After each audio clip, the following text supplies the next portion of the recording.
이 시간 하나님께서 우리에게 주신 말씀은 사도행전 9장 26절부터 31절까지의 말씀입니다. 이제 말씀을 시작하도록 하겠습니다. 기독교 역사에 있어서 가장 큰 영향력을 끼친 인물이 누구인가 생각을 해보았을 때 거의 대부분의 사람들은 예수님, 그리고 그 다음으로 사도 바울을 떠올리게 됩니다. 바울의 회심 사건이 영화보다 더 극적이기도 했고 신약 성경 27권 중에 거의 절반에 가까운 13권이나 사도 바울이 집필했기 때문입니다. 또한 바울은 1, 2, 3차에 걸친 전도 여행을 통해 지중해 주변을 돌면서 무려 2만 킬로를 걸어 다니면서 복음을 전합니다. 아마 2만 킬로라고 말씀드리니까요. 사실 감이 잘 안 오실 텐데요. 사도 바울이 지구 반바퀴를 걸어 다니면서 복음을 전했다라고 생각하시면 되겠습니다. 이처럼 사도 바울의 업적이 대단하니 우리는 성경을 읽으면서, 특별히 신약 성경을 읽으면서 자연스레 이 사도 바울이라는 인물에게 집중하게 됩니다. 그리고 그렇게 되면 사도 바울 주위에 등장하는 사람들을 우리가 쉽게 놓치게 되죠. 오늘 저희들이 함께 읽은 사도행전 9장도 보시면요, 저희가 뒷부분을 읽었지만 1절부터 쭉 보시면요, 거의 모든 초점이 사도 바울에게 맞추어져 있는 것을 확인하실 수 있습니다. 어떤 내용들을 다루고 있나 한번 보니 9장 1절부터 19절까지는 바울의 회개에 대해서, 20절에서 22절까지는 바울의 다메섹 전도에 대해서, 23절에서 25절까지는 바울이 유대인에게서 피신한 것에 대해서, 26절에서 31절까지는 바울이 예루살렘으로 간 것에 대해서 기록하고 있습니다. 다 말씀드렸다시피 바울을 중심으로 해서 이야기가 전개되고 있는 것을 우리가 성경을 통해서도 확인할 수 있습니다. 그런데 사도 바울이 환상 중에 이제 예수님을 만나고 제자 공동체로 들어오게 되는 이 극적인 이야기 가운데서 또 등장하게 되는 다른 한 사람이 있습니다. 바로 아나니아입니다. 아나니아는 바울과 마찬가지로 환상 중에 예수님을 만났고 바울에게로 가라라는 명을 받아 순종함으로 바울에게로 나아갑니다. 아나니아는 환상을 보고 나서 눈이 멀어 있었던 그 사도 바울에게 안수하여서 다시 볼 수 있게 해주었고 그에게 세례를 베풀어 주게 되죠. 그리고 바울은 아나니아를 만나서 기력을 회복합니다. 그리고 기쁜 마음으로 자신이 환상 중에 만났던 예수 그리스도를 복음 전도를 하게 됩니다. 또한 예수 그리스도 제자 공동체로 들어가서 그들과 함께 또 제자 공동체로서 함께 하게 되죠.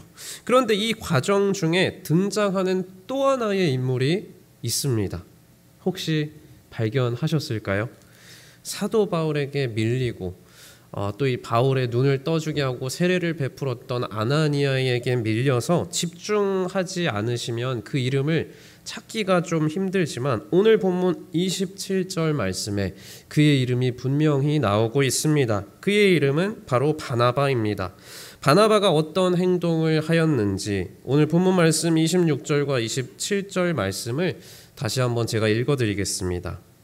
사울이 예루살렘에 가서 제자들을 사귀고자 하나 다 두려워하여 그가 제자됨을 믿지 아니하니 바나바가 데리고 사도들에게 가서 그가 길에서 어떻게 주를 보았는지와 주께서 그에게 말씀하신 일과 다메섹에서 그가 어떻게 예수의 이름으로 담대히 말하였는지를 전하니라. 아멘. 사도 바울은 본래 예수님의 그 제자들을 그저 감정적으로 미워하는 정도의 사람이 아니었습니다.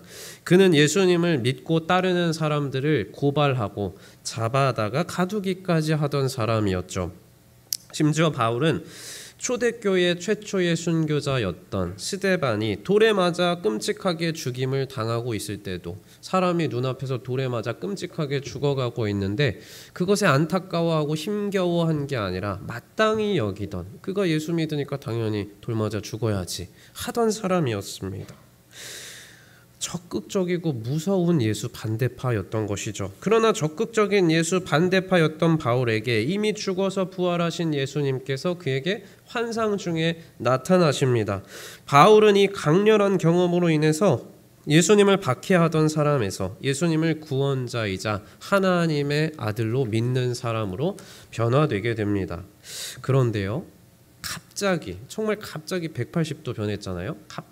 180도 변한 이 달라진 바울을 본 제자들의 마음이 어땠을까요? 제자들이 바울을 보면서 그를 쉽게 믿지도 못했고 받아들이기도 사실 어려웠을 것입니다. 왜냐하면 불과 며칠 전까지만 하더라도 이 바울은 자신들과 같은 예수님의 제자들을 잡아다가 죽게 만드는 무서운 사람이었기 때문입니다. 그렇게 바울이 제자들에게 여전히 신뢰를 얻지 못하고 있었을 때에 한 사람이 등장합니다. 그의 이름이 바로 바나바입니다. 바나바는 혜성처럼 나타나서 바울과 예수님의 제자 공동체와 연결시켜주는 역할을 감당합니다. 바나바가 도저히 신뢰받지 못하고 있었던 이 바울의 편이 되어서 그가 정말로 예수님의 제자가 되었음을 보증해 주었던 것입니다. 저희들이 함께 읽은 27절에서도 확인하실 수 있듯이 바나바는 바울이 길에서 어떻게 주를 보았고 다메섹에서 그가 본 예수 그리스도에 대해서 얼마나 담대하게 전했는지에 대해서 열심히 설명하며 제자들을 설득합니다. 그러나 바나바가 이제 막 회심한 바울을, 그것도 얼마 전까지 제자들을 잡아다가 죽게 만들었던 바울에 대하여 보증을 선다라는 것은 사실은 무척이나 큰 위험을 감수하는 행동이었습니다.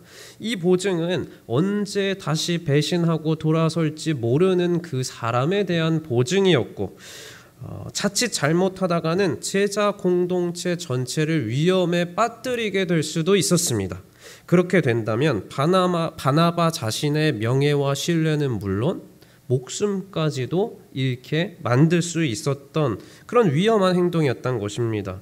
그러나 바나바는 예수님의 제자들보다 앞서서 이 바울을 믿어주었고 목숨까지 걸고 그를 위해 보증을 해주게 됩니다.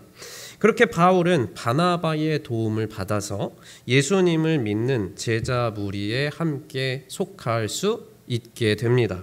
이어서 바나바와 관련된 두 번째 이야기를 한번 드려보겠습니다. 사도행전 11장을 보시면요, 스데반의 박해 이후에 이제 믿는 자들이 다른 지역으로 흩어졌다라는 말씀이 나옵니다. 이후에 흩어진 사람들을 중심으로 교회가 하나 세워지죠. 안디옥 교회입니다. 안디옥 교회. 그런데 안디옥 교회는 유대인들뿐만 아니라 복음을 새롭게 받아들이는 이 이방인들과 함께 세워진 교회였습니다.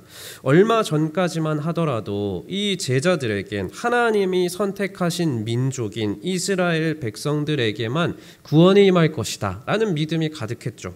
그래서 다른 민족들에게까지 복음이 전해지고 받아들여진다라는 사실이 어색했고 익숙하지도 않았을 것입니다.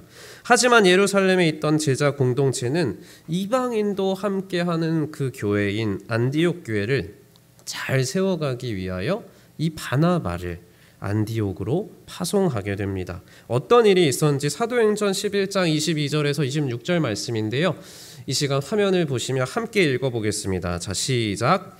예루살렘 교회가 이 사람들의 소문을 듣고 바나바를 안디옥까지 보내니 그가 이르러 하나님의 은혜를 보고 기뻐하며 모든 사람에게 굳건한 마음으로 주와 함께 머물러 있으라 권하니 바나바는 착한 사람이요 성령과 믿음이 충만한 사람이라.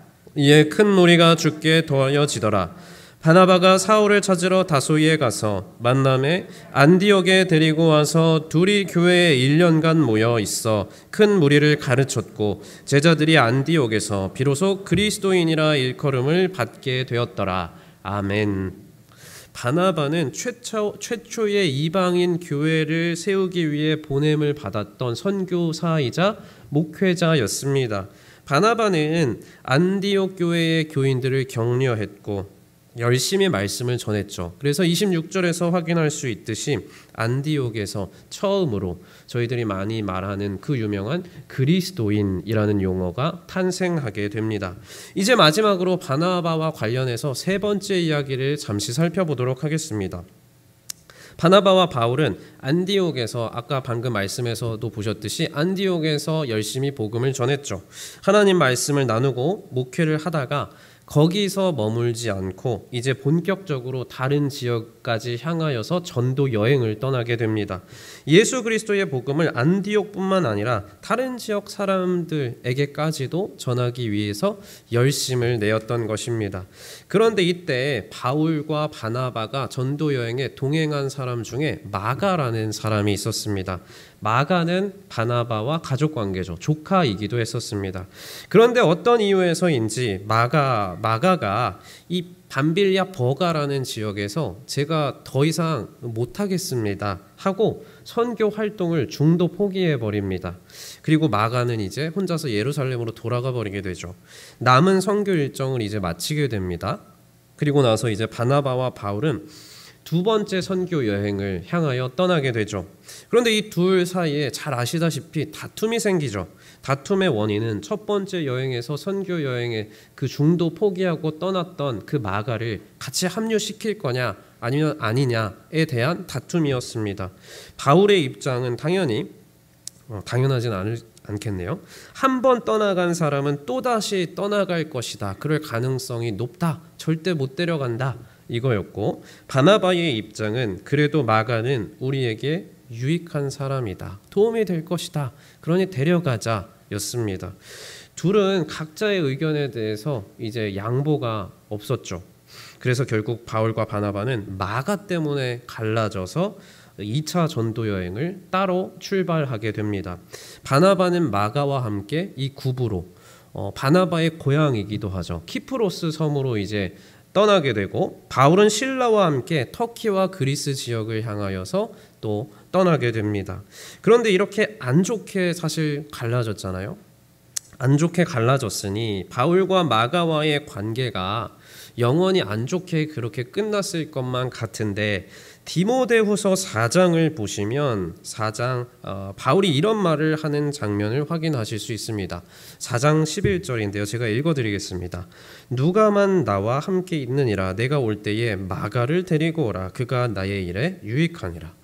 이게 시간이 지나서 바울이 한 말입니다. 마가가 유익하지 않다고 해서 절대로 그 2차 전도 여행에 같이 갈 수 없다고 말했고, 그것 때문에 심지어 바나바와도 갈라져서 전도 여행을 따로 떠났던 바울이 이제 마가가 유익하니 함께 하자고 제안을 했던 것이죠. 또한 골로새서 4장 10절 말씀도 보겠습니다. 골로새서 4장 10절을 보시면 이런 구절도 나옵니다. 나와 함께 갇힌 아리스다고와 바나바의 생질 마가와, 이런 구절도 나오죠. 이 말씀을 통하여서 바울이 복음을 전하다가 마가와 함께 감옥에 갇혀 있었구나라는 것까지 우리가 확인할 수 있습니다. 결국에 마가가 이전에 한번 떠나가기는 했죠. 그렇지만 그가 우리에게 유익할 것입니다 라고 말을 하고 주장을 했던 바나바가 옳았다라는 것입니다. 실제로 1차 전도 여행에서 중도 포기를 하고 떠났던 마가는 이후에 잘 성장을 하죠. 잘 성장을 해서 우리가 너무나 잘 아는 최초의 복음서인 마가복음을 집필하게 됩니다. 여기까지 우리는 바나바라는 사람과 관련된 짧은 이 세 가지의 이야기를 살펴보았습니다. 첫 번째 이야기에서 바나바는 이제 막 예수님의 제자가 된 바울을, 그래서 사실은 제자들에게도 반대파에게도 모두에게 적이 되어서 오갈 데가 없었던 그 바울을 예수님의 제자 공동체와 연결시켜주는 중요한 역할을 합니다. 위험을 무릅쓰고 중간에서 보증을 섰던 것이죠. 그래서 결국 바나바의 수고로 인해 그 유명한 사도 바울이 탄생하게 됩니다. 두 번째 이야기에서 바나바는 당시에 사실 어색하고 좀 심리적으로 꺼려질 수도 있었던 다른 민족, 이방인들의 교회인 안디옥 교회를 적극적으로 잘 목회하여서 처음으로 안디옥에서 무려 그리스도인이라는 용어가 탄생하게 됩니다. 세 번째 이야기에서 바나바는 사도 바울도 포기해버린 그 마가라는 사람을 포기하지 않고 일으켜 세워 충성스러운 예수 그리스도의 제자로 격려하고 위로해 주어 가장 최초의 복음서인 마가복음이 탄생하게 되었다는 것이죠. 여러분, 이 세 가지 이야기에서 확인할 수 있는 바나바라는 사람의 특징이 참으로 한결같습니다. 그게 뭘까요? 바나바가 선택하여 시간과 에너지를 썼던 그 대상들을 보시면 기대할 만한 사람들이 아니었다는 것입니다. 이제 막 제자가 됐다고 하지만 얼마 전까지 예수님 믿는 사람들 다 잡아다가 죽이던 그 바울부터 하나님이 선택한 민족도 아닌 것 같은 그 이방인들도 전도 여행이 힘들어하며 떠나가 버렸던 그 마가까지도 사실 전적으로 믿을만하고 기대할 만한 대상들이 아니었다라는 것입니다. 하지만 바나바는 포기하지 않고 그들에게 기대하기를 멈추지 않았습니다. 어떻게 그럴 수 있었던 것일까요? 아까 나누었던 안디옥 교회의 이야기가 기록된 사도행전 11장의 말씀을 보시면 힌트가 나옵니다. 22절과 23절 말씀인데요. 저희들 이 말씀 다시 한번 읽어보겠습니다. 자, 시작.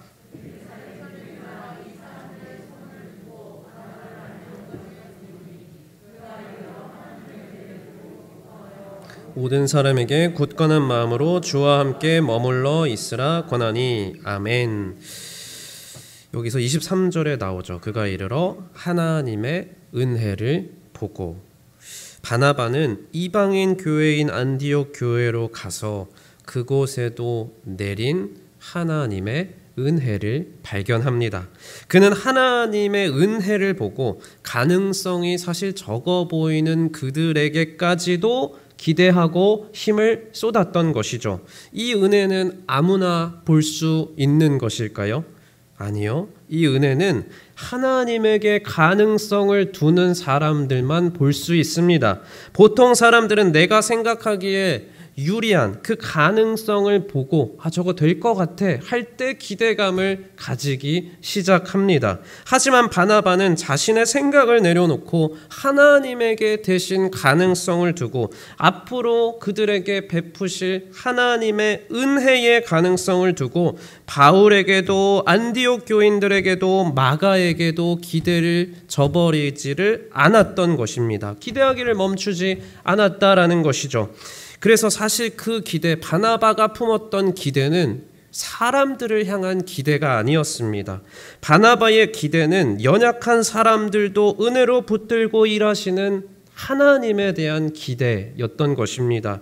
바나바는 여전히 의심가는 바울과 마가의 현재 모습에 집중했던 것이 아니라 미래에 하나님께서 은혜로 이들을 붙들고 가셔서 하실 일에 대해서 기대했던 것입니다. 제가 말씀을 준비하면서 이 바나바라는 사람에 대해서 다시 한번 성경을 찾아보고 말씀을 묵상하다가 이 머리와 입술에서 계속해서 맴돌던 찬양이 있습니다. 설교 후에 저희들이 함께 부를 성도의 노래라는 찬양입니다. 그런데 이 성도의 노래라는 이 찬양에 모티브가 된 성경 구절이 있습니다. 고린도후서 6장 1절에서 10절 말씀인데요. 말씀이 길지만 저희들이 함께 읽어보도록 하겠습니다. 자, 시작. 우리가 하나님과 함께 일하는 자로서 너희를 권하노니 하나님의 은혜를 헛되이 받지 말라. 이르시되 내가 은혜 베풀 때에 너희에게 듣고 구원의 날에 너를 도왔다 하셨으니 보라 지금은 은혜 받을 만한 때요 보라 지금은 구원의 날이로다. 우리가 이 직분이 비방을 받지 않게 하려고 무엇에든지 아무에게도 꺼리끼지 않게 하고 오직 모든 일에 하나님의 일꾼으로 자천하여 많이 견디는 것과 환난과 궁핍과 고난과 매맞음과 갇힘과 난동과 수고로움과 자지 못함과 먹지 못함 가운데서도 깨끗함과 지식과 오래 참음과 자비함과 성령의 감화와 거짓이 없는 사랑과 진리의 말씀과 하나님의 능력으로 의의 무기를 좌우해 가지고 영광과 욕됨으로 그러했으며 악한 이름과 아름다운 이름으로 그러했느니라. 우리는 속이는 자 같으나 참되고 무명한 자 같으나 유명한 자요 죽은 자 같으나 보라 우리가 살아있고 징계를 받는 자 같으나 죽임을 당하지 아니하고 근심하는 자 같으나 항상 기뻐하고 가난한 자 같으나 많은 사람을 부요하게 하고 아무것도 없는 자 같으나 모든 것은 가진 자로다. 아멘. 이것이 사도 바울의 고백이었습니다. 사도 바울의 자신에 대한 인식 그리고 성도에 대한 인식은 오늘 설교의 제목이자 이 고린도후서 말씀에 나오는 무명한 자 같으나 유명한 자였습니다. 덧붙이자면 세상이 보기에는 이름 없는 무명한 자 같으나 하나님에게 참으로 인정받는 유명한 자라는 의미입니다. 반대로 이야기해 볼까요? 이 세상에서 권력과 재력으로 이름을 날리는 참으로 유명한 사람들도 하나님 앞에서는 이름이 없는 무명한 자들도 참으로 많다라는 이야기입니다. 그들은 유명한 자 같으나 사실은 하나님 앞에서는 무명한 자인 것입니다.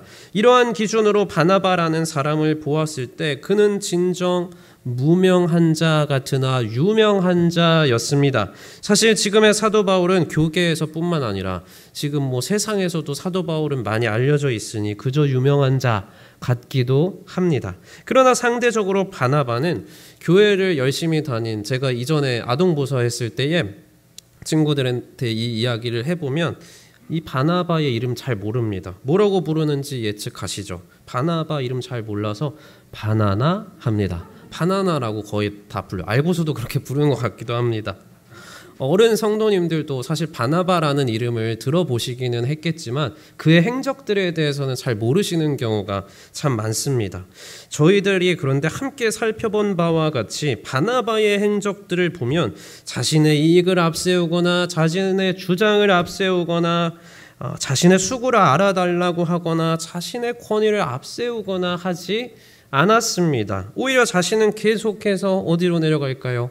더 무명한 자의 자리로 내려갔고 그 무명한 자리에서 다른 사람들을 오히려 유명한 자로 세워줍니다. 실제로 바나바가 변호했던 사울은 그 유명한 사도 바울이 되었고 바나바가 목회한 최초의 이방인 교회에서 처음으로 그리스도인이라는 용어가 탄생하였고 바나바가 포기하지 않고 인내함으로 끝까지 인내해주고 기다려줬던 그 마가는 최초의 복음서인 마가복음을 집필하게 되었죠. 바나바뿐만 아니라 그런데 누구보다 우리 예수님께서 이 땅에서 무명한 자로 살아가셨습니다. 그분은 십자가에서 실패자의 모습으로 더 깊숙한 무명의 자리로 내려가셨습니다. 예수님은 징계를 받는 분이셨고 근심하는 분처럼 보였고 가난의 자리에 계셨고 아무것도 없어 보이는 분이셨습니다. 그러나 실제로 예수님은 징계가 아닌 하나님의 일을 이루고 계셨고 근심으로 가득 차 보였으나 인류 구원의 통로를 만들어내고 계심에 기뻐하셨고 가난해 보였지만 참으로 많은 사람들 인류를 풍요롭게 하셨으며 아무것도 없어 보였지만 완전한 풍요를 누리셨던 분이십니다. 바나바라는 사람이 어떤 삶의 과정을 거쳐서 처음에 이제 신앙을 받아들이고 성장했는지 우리는 잘 모르죠. 어떤 마음으로 예수님을 따르게 됐는지 잘 모릅니다. 하지만 그의 기록된 행적들은 분명히 우리 예수님을 닮아 있었습니다. 사역 가운데 바나바는 충분히 주연의 자리에 설 수 있었습니다. 그러나 갈수록 주연의 자리로 물러났고 게다가 점점 더 무명한 자의 위치로 옮겨갔습니다. 그는 정말로 하나님의 생명册에 이름이 있는 있을 유자에 이름 명자를 쓴 유명한 자였던 것입니다. 성도 여러분, 이 바나바라는 사람의 이 모습, 많은 사람들이 사실 주목하지 않는 이 바나바라는 사람의 모습을 기억하시며 예수님께서 우리를 위해 먼저 가셨던 길을 기억하시며 성도의 정체성이 무엇인지 다시 한번 확인하시고 무명한 자 같으나 참으로 유명한 자로 하나님 앞에서 살아가시길 바랍니다. 그래서 올해 우리 교회 표어처럼 능히 감당하는 교회들로 살아가시는 귀한 성도님들의 복된 한 해가 되시기를 간절히 축복드립니다. 아멘.